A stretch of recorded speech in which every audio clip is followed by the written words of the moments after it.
Je vois un ciel bleu.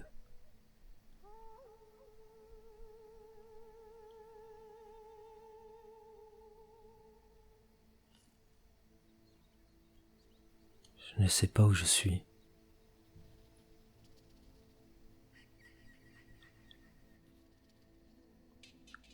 Il y a du sable. Le sable, c'est un lieu où vivre la métamorphose.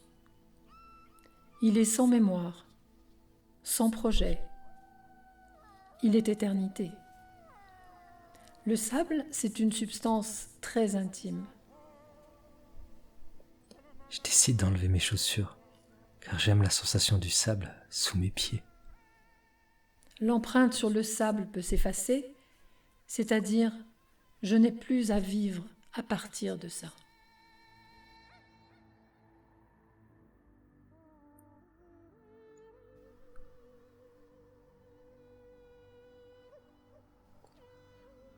Il fait beau, mais j'ai peur. Il n'y a personne. C'est désert.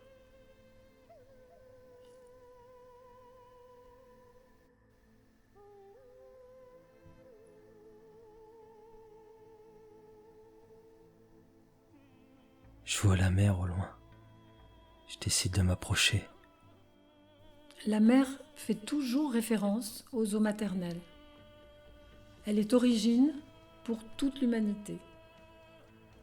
Elle est la profondeur, elle est l'immensité inaccessible qui caractérise l'inconscient. Psychologiquement, tout est sorti de la mer.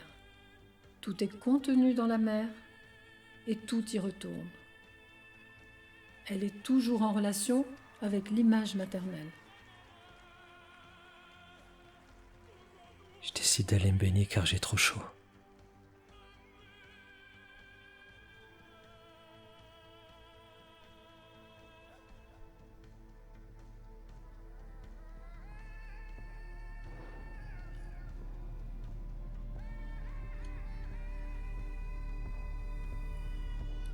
L'eau est froide. Vous voyez là le sens de cette eau froide dans laquelle vous êtes réticent à rentrer.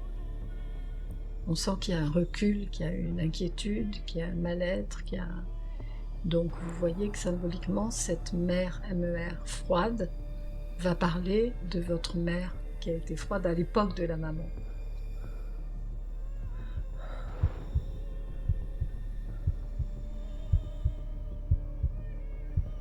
J'ai peur. Je m'enfonce jusqu'au genou. Je me sens pas bien du tout là. J'ai trop peur. Je décide de faire demi-tour là. Le demi-tour est un retournement symboliquement très important. C'est ce qu'on appelle un franchissement de seuil. Là, vous avez décidé de laisser votre souffrance derrière vous. Vous la rendez à la mer. Je vois une femme au loin.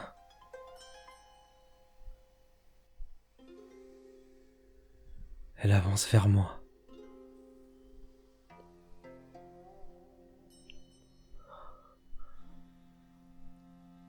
Elle marche tranquillement.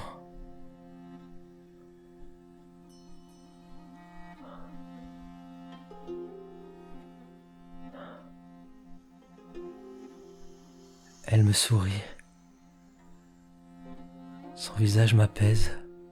Par ce retournement décisif, vous vous donnez la possibilité de retrouver votre féminin bienveillant, qui jusqu'alors était masqué par l'image négative laissée par la mère, par votre mère.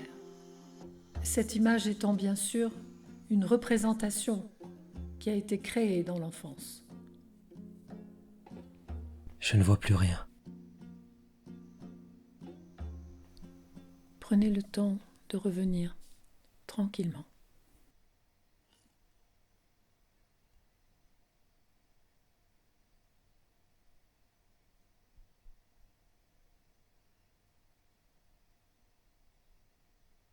Mettez-vous en lien avec vos sensations corporelles.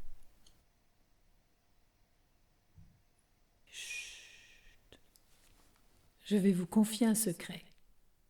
On ne rêve que de soi.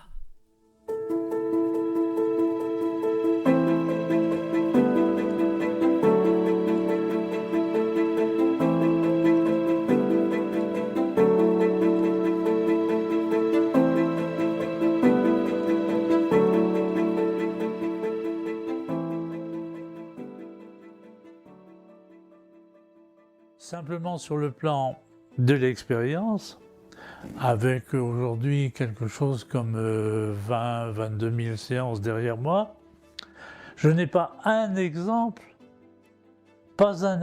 qu'une séance ait conduit une personne à quelque chose de moins bien. Jamais. On va pouvoir trouver éventuellement une situation de blocage qui se débloquera après, mais jamais, disons, la dynamique de l'imaginaire qui est vraiment... C'est l'expression, c'est les mots qui me viennent, c'est l'expression de notre besoin de santé. Et rien, on se demande un peu pourquoi et comment l'imaginaire travaillant en liberté s'amuserait à créer quelque chose qui soit plus nocif pour la personne. Ce serait une stupidité de nature, ça n'existe pas.